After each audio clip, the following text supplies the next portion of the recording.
الحمد للہ رب العالمین والصلاة والسلام علی شمس الہدایت والیقین اما بعد فاعوذ باللہ من الشیطان الرجیم بسم اللہ الرحمن الرحیم اللہم صلی علی سیدنا و مولانا محمد وعلی آلہ وبارک وسلم۔ ہجرت کے چھٹے سال کے تمام واقعات میں سب سے زیادہ اہم اور شاندار واقعہ بیعت رضوان اور صلح حدیبیہ ہے۔ تاریخ اسلام میں اس واقعے کی بڑی اہمیت ہے کیونکہ اسلام کی تمام آئندہ ترقیوں کا راز اسی کے دامن سے وابستہ ہے، اور یہی وجہ ہے کہ گو بظاہر یہ ایک مغلوبانہ صلح تھی، مگر قرآن مجید میں خداوند عالم نے اس کو فتح مبین کا لقب عطا فرمایا ہے۔ ذوالقعدہ 6 ہجری میں حضور صلی اللہ علیہ وسلم 1400 صحابہ کرام کے ساتھ عمرے کا احرام باندھ کر مکے کے لیے آپ روانہ ہوئے۔ حضور صلی اللہ علیہ وسلم کو یہ اندیشہ تھا کہ شاید کفار مکہ ہمیں عمرہ ادا کرنے سے روکیں گے، اس لیے آپ صلی اللہ علیہ وسلم نے پہلے ہی قبیلہ خزاع کے ایک شخص کو مکہ بھیج دیا تھا تاکہ وہ کفار مکہ کے ارادوں کی خبر لائے۔ جب آپ صلی اللہ علیہ وسلم کا قافلہ مقام عصفان کے قریب پہنچا تو وہ شخص یہ خبر لے کر آیا کہ کفار مکہ نے تمام قبائل عرب کے کافروں کو جمع کر کے یہ کہہ دیا ہے کہ مسلمانوں کو ہرگز مکے میں داخل نہ ہونے دیا جائے۔ کفار قریش نے اپنے تمام ہم نوا قبائل کو جمع کر کے ایک فوج تیار کر لی اور مسلمانوں کا راستہ روکنے کے لیے مکے سے باہر نکل کر مقام بلدح میں پڑاؤ ڈال دیا، اور خالد بن ولید اور ابو جہل کا بیٹا اکرمہ یہ دونوں سواروں کا دستہ لے کر مقام غمیم تک پہنچ گئے۔ جب حضور صلی اللہ علیہ وسلم کو راستے میں خالد بن ولید کے سواروں کی گرد نظر آئی تو آپ صلی اللہ علیہ وسلم نے شاہراہ سے ہٹ کر سفر شروع کر دیا اور عام راستے سے کٹ کر آگے بڑھے، اور مقام حدیبیہ میں پہنچ کر آپ نے پڑاؤ ڈالا۔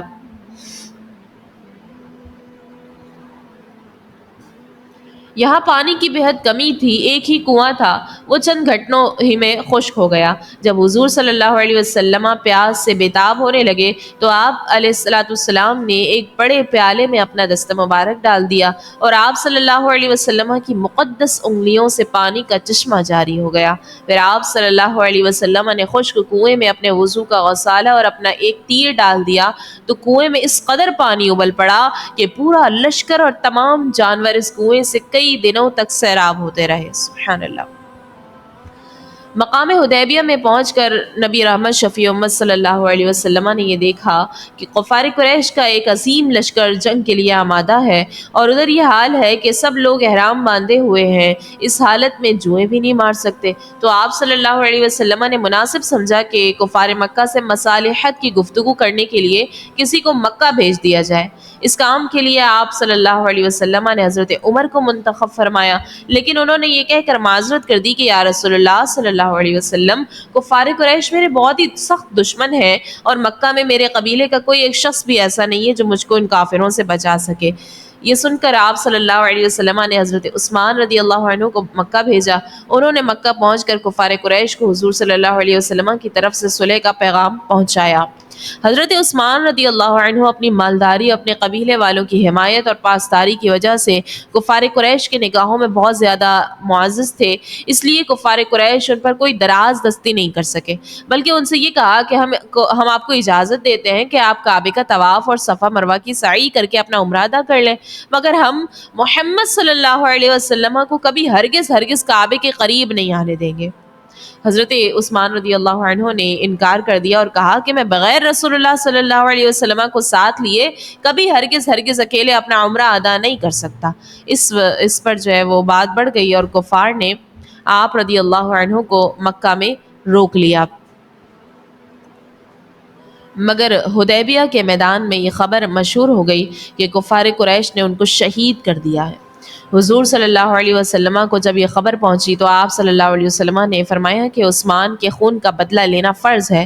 یہ فرما کر آپ صلی اللہ علیہ وسلم ایک ببول کے درخت کے نیچے بیٹھ گئے اور صحابہ کرام رضی اللہ تعالی عنہم سے فرمایا کہ تم سب لوگ میرے ہاتھ پر اس بات کی بیعت کرو کہ آخری دم تک لوگ میرے وفادار اور جانثار ہوگے۔ تمام صحابہ کرام رضی اللہ تعالی عنہم نے نہایت ہی ولولہ انگیز جوش و خروش کے ساتھ جان نثاری کا عہد کرتے ہوئے نبی رحمت شفیع امت صلی اللہ علیہ وسلم کے دست حق پر بیعت کر لی، یہی وہ بیعت ہے جس کا نام تاریخ اسلام میں بیعت رضوان ہے۔ اللہ تبارک و تعالی نے اس بیعت اور اس درخت کا تذکرہ قرآن مجید کی سورۃ الفتح میں فرمایا کہ ان الذین یبایعونک انما یبایعون اللہ ید اللہ فوق ایدیہم، یقیناً جو لوگ اے رسول تمہاری بیعت کرتے ہیں وہ تو اللہ ہی سے بیعت کرتے ہیں، ان کے ہاتھوں پر اللہ کا ہاتھ ہے۔ لیکن پھر بیعت رضوان ہو جانے کے بعد یہ پتہ چلا کہ حضرت عثمان رضی اللہ عنہ کی شہادت کی خبر جو تھی وہ غلط تھی۔ وہ باعزت طور پر مکہ میں زندہ اور سلامت تھے، اور پھر وہ بخیر و عافیت حضور صلی اللہ علیہ وسلم کی خدمت اقدس میں حاضر بھی ہو گئے۔ حدیبیہ میں سب سے پہلا شخص جو حضور صلی اللہ علیہ وسلم کی خدمت میں حاضر ہوا وہ بدیل بن ورقہ خزاعی تھا۔ ان کا قبیلہ اگرچہ ابھی تک مسلمان نہیں ہوا تھا، مگر یہ لوگ حضور کے حلیف اور انتہائی مخلص خیر خواہ تھے۔ بدیل بن ورقہ نے آپ صلی اللہ علیہ وسلم کو خبر دی کہ کفار قریش نے کثیر تعداد میں فوج جمع کر لی ہے، اور فوج کے ساتھ راشن کے لیے دودھ والی اونٹنیاں بھی ہیں۔ یہ لوگ آپ سے جنگ کریں گے اور آپ کو خانہ کعبہ تک نہیں پہنچنے دیں گے۔ نبی رحمت شفیع امت صلی اللہ علیہ وسلم نے فرمایا کہ تم قریش کو میرا یہ پیغام پہنچا دو کہ ہم جنگ کے ارادے سے نہیں آئے ہیں اور نہ ہم جنگ چاہتے ہیں، ہم یہاں صرف عمرہ ادا کرنے کی غرض سے آئے ہیں۔ مسلسل لڑائیوں سے قریش کو بہت کافی جانی مالی نقصان پہنچ چکا ہے، لہٰذا ان کے حق میں بھی یہی بہتر ہے کہ وہ جنگ نہ کریں، بلکہ مجھ سے ایک مدت معینہ تک جو ہے وہ صلح کا معاہدہ کر لیں اور مجھ کو اہل عرب کے ہاتھ میں چھوڑ دیں۔ اگر قریش میری بات مان لیں تو بہتر ہوگا، اور اگر انہوں نے مجھ سے جنگ کی تو مجھے اس ذات کی قسم ہے جس کی قبضہ قدرت میں میری جان ہے کہ میں ان سے اس وقت تک لڑوں گا کہ میری گردن میرے بدن سے الگ ہو جائے۔ بدیل بن ورقہ آپ صلی اللہ علیہ وسلم کا یہ پیغام لے کر کفار قریش کے پاس گیا اور کہا کہ میں محمد صلی اللہ علیہ وسلم کا ایک پیغام لے کر آیا ہوں، اگر تم لوگوں کی مرضی ہو تو میں ان کا پیغام تم لوگوں کو سنا دوں۔ کفار قریش کے شرارت پسند لونڈے جن کا جوش ان کے ہوش پر غالب تھا شور مچانے لگے کہ نہیں، ہرگز نہیں، ہمیں ان کا پیغام سننے کی کوئی ضرورت نہیں ہے۔ لیکن کفار قریش کے سنجیدہ اور سمجھدار لوگوں نے یہ پیغام سنانے کی اجازت دی تھی، اور بدیل بن ورقہ نے حضور صلی اللہ علیہ وسلم کی دعوت صلح کو ان لوگوں کے سامنے جو ہے وہ پیش کر دیا۔ یہ سن کر قبیلہ قریش کا ایک بہت ہی معمر اور معزز سردار عروہ بن مسعود ثقفی کھڑا ہو گیا اور اس نے کہا کہ اے قریش، کیا میں تمہارا باپ نہیں؟ سب نے کہا کیوں نہیں؟ پھر اس نے کہا کہ تم لوگ میرے بچے نہیں؟ سب نے کہا کیوں نہیں؟ پھر اس نے کہا میرے بارے میں تم لوگوں کو کوئی بدگمانی تو نہیں؟ سب نے کہا کہ نہیں، ہرگز نہیں۔ اس کے بعد عروہ بن مسعود نے کہا کہ محمد صلی اللہ علیہ وسلم نے بہت ہی سمجھداری اور بھلائی کی بات پیش کر دی ہے، لہٰذا تم لوگ مجھے اجازت دو کہ میں ان سے مل کر معاملات طے کروں۔ سب نے اجازت دے دی کہ بہت اچھا، آپ جائیے۔ عروہ بن مسعود وہاں سے چل کر حدیبیہ کے میدان میں پہنچا اور حضور صلی اللہ علیہ وسلم کو مخاطب کر کے یہ کہا کہ بدیل بن ورقہ کی زبانی آپ کا پیغام ہمیں ملا۔ اے محمد صلی اللہ علیہ وسلم، مجھے آپ سے یہ کہنا ہے کہ آپ نے لڑ کر قریش کو برباد کر کے دنیا سے نیست و نابود کر دیا، تو مجھے بتائیے کہ کیا آپ سے پہلے کبھی کسی عرب نے اپنی ہی قوم کو برباد کیا ہے؟ اور اگر لڑائی میں قریش کا پلہ بھاری پڑا تو آپ کے ساتھ جو یہ لشکر ہے، میں ان میں ایسے چہروں کو دیکھ رہا ہوں کہ یہ سب آپ کو تنہا چھوڑ کر بھاگ جائیں گے۔ عروہ بن مسعود کا یہ جملہ سن کر حضرت ابوبکر صدیق رضی اللہ عنہ کو صبر و ضبط کی تاب نہ رہی۔ اللہ کے رسول صلی اللہ علیہ وسلم کو چھوڑ کر بھاگ جائیں گے؟ عروہ بن مسعود نے تعجب سے پوچھا کہ یہ کون شخص ہے؟ لوگوں نے کہا کہ یہ ابو بکر ہے۔ عروہ بن مسعود نے کہا کہ مجھے اس ذات کی قسم جس کی قبضہ قدرت میں میری جان ہے، اے ابو بکر، اگر تیرا ایک احسان مجھ پر نہ ہوتا جس کا بدلہ میں اب تک تجھ کو نہیں دے سکا ہوں، تیری جو ہے اس تلخ گفتگو کا جواب میں دیتا۔ عروہ بن مسعود اپنے کو سب سے بڑا آدمی سمجھتا تھا، اس لیے جب بھی وہ حضور صلی اللہ علیہ وسلم سے کوئی بات کہتا تو ہاتھ بڑھا کر آپ صلی اللہ علیہ وسلم کی ریش مبارک پکڑ لیتا تھا اور بار بار آپ صلی اللہ علیہ وسلم کی مقدس داڑھی پر ہاتھ ڈالتا تھا۔ حضرت مغیرہ بن شعبہ رضی اللہ عنہ جو ننگی تلوار لے کر حضور صلی اللہ علیہ وسلم کے پیچھے کھڑے تھے، وہ عروہ بن مسعود کی اس جرت اور حرکت کو برداشت نہ کر سکے۔ عروہ بن مسعود جب ریش مبارک کی طرف ہاتھ بڑھاتا تو وہ تلوار کا قبضہ اس کے ہاتھ پر مارتا اور مار کر اس سے کہتے کہ ریش مبارک سے اپنا ہاتھ ہٹا لے۔ عروہ بن مسعود نے اپنا سر اٹھایا اور پوچھا کہ یہ کون آدمی ہے؟ لوگوں نے بتایا یہ مغیرہ بن شعبہ ہے۔ تو عروہ بن مسعود نے ڈانٹ کر کہا کہ اے دغا باز، کیا میں تیری عہد شکنی کو سنبھالنے کی کوشش نہیں کر رہا ہوں؟ پھر اس کے بعد عروہ بن مسعود رضی اللہ تعالی عنہ صحابہ کرام کو دیکھنے لگا اور پوری لشکر گاہ کو دیکھ بھال کر وہاں سے روانہ ہو گیا۔ عروہ بن مسعود نے اس حدیبیہ کے میدان میں صحابہ کرام کی حیرت انگیز اور تعجب خیز عقیدت اور محبت کا جوش منظر دیکھا تھا۔ اس نے جو ہے اس کے دل پر بڑا عجیب اثر ڈالا تھا۔ اس نے قریش کے لشکر میں پہنچ کر اپنا تاثر ان لفظوں میں بیان کیا کہ اے میری قوم، خدا کی قسم، جب محمد صلی اللہ علیہ وسلم اپنا کھنکار تھوکتے ہیں تو وہ کسی نہ کسی صحابی کی ہتھیلی پر پڑتا ہے اور وہ فرط عقیدت سے اس کو اپنے چہرے اور اپنی کھال پر مل لیتا ہے، اور اگر وہ کسی بات کا ان لوگوں کو حکم دیتے ہیں تو سب کے سب اس کی تعمیل کے لیے جھپٹ پڑتے ہیں، اور وہ جب وضو کرتے ہیں تو ان کے اصحاب ان کے وضو کے دھون کو اس طرح لوٹتے ہیں کہ گویا ان میں تلوار چل پڑے گی، اور وہ جب گفتگو کرتے ہیں تو تمام اصحاب خاموش ہو جاتے ہیں، اور ان کے ساتھیوں کے دلوں میں ان کی اتنی زبردست عظمت ہے کہ کوئی شخص ان کی طرف نظر بھر دیکھ بھی نہیں سکتا۔ اے میری قوم، خدا کی قسم، میں نے بہت سے بادشاہوں کا دربار دیکھا ہے، میں کیسر و کسریٰ اور نجاشی کے درباروں میں بھی جو ہے وہ باریاب ہو چکا ہوں، مگر خدا کی قسم میں نے کسی بادشاہ کے درباریوں کو اپنے بادشاہ کی اتنی تعظیم کرتے ہوئے نہیں دیکھا ہے جتنی تعظیم محمد صلی اللہ علیہ وسلم کے ساتھی محمد صلی اللہ علیہ وسلم کی کرتے ہیں۔ عروہ بن مسعود کی گفتگو سن کر قبیلہ بنو کنانہ کے ایک شخص نے جس کا نام حلیز تھا کہا، تم لوگ مجھ کو اجازت دو کہ میں ان کے پاس جاؤں۔ قریش نے کہا کہ ضرور جائیے۔ یہ شخص جب بارگاہ رسالت کے قریب پہنچا تو آپ نے صحابہ کرام سے فرمایا کہ یہ فلاں شخص ہے اور یہ اس قوم سے تعلق رکھتا ہے جو قربانی کے جانوروں کی تعظیم کرتے ہیں، لہٰذا تم لوگ قربانی کے جانوروں کو اس کے سامنے کھڑا کر دو اور سب لوگ لبیک پڑھنا شروع کر دو۔ اس شخص نے جب قربانی کے جانوروں کو دیکھا اور احرام کی حالت میں صحابہ کرام رضی اللہ عنہم کو لبیک پڑھتے ہوئے سنا تو کہا کہ سبحان اللہ، بھلا ان لوگوں کو کس طرح مناسب ہے کہ بیت اللہ سے روک دیا جائے۔ وہ فوراً ہی پلٹ کر کفار قریش کے پاس پہنچا اور کہا کہ میں اپنی آنکھوں سے دیکھ آ رہا ہوں کہ قربانی کے جانور ان لوگوں کے ساتھ ہیں اور سب احرام کی حالت میں ہیں، لہٰذا میں کبھی بھی یہ رائے نہیں دے سکتا کہ ان لوگوں کو خانہ کعبہ سے روک دیا جائے۔ اس کے بعد ایک شخص کفار قریش کے لشکر میں سے کھڑا ہو گیا جس کا نام مکرز بن حفص تھا۔ اس نے کہا کہ مجھ کو تم لوگ وہاں جانے دو۔ قریش نے کہا تم بھی جاؤ۔ اب یہ چلا۔ جب یہ نزدیک پہنچا تو حضور صلی اللہ علیہ وسلم نے فرمایا کہ یہ مکرز ہے، یہ بہت ہی لچا آدمی ہے۔ اس نے آپ صلی اللہ علیہ وسلم سے گفتگو شروع کی۔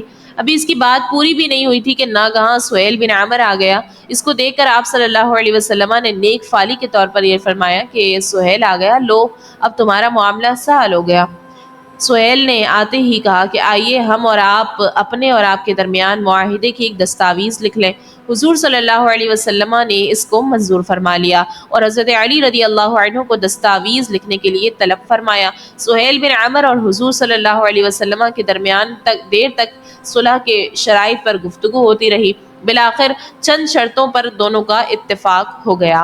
حضور صلی اللہ علیہ وسلم نے حضرت علی رضی اللہ عنہ سے ارشاد فرمایا کہ لکھو بسم اللہ الرحمن الرحیم۔ سہیل نے کہا کہ ہم رحمان کو نہیں جانتے کہ یہ کیا ہے، آپ بسمک اللہم لکھیے جو ہمارا اور آپ کا پرانا دستور رہا ہے۔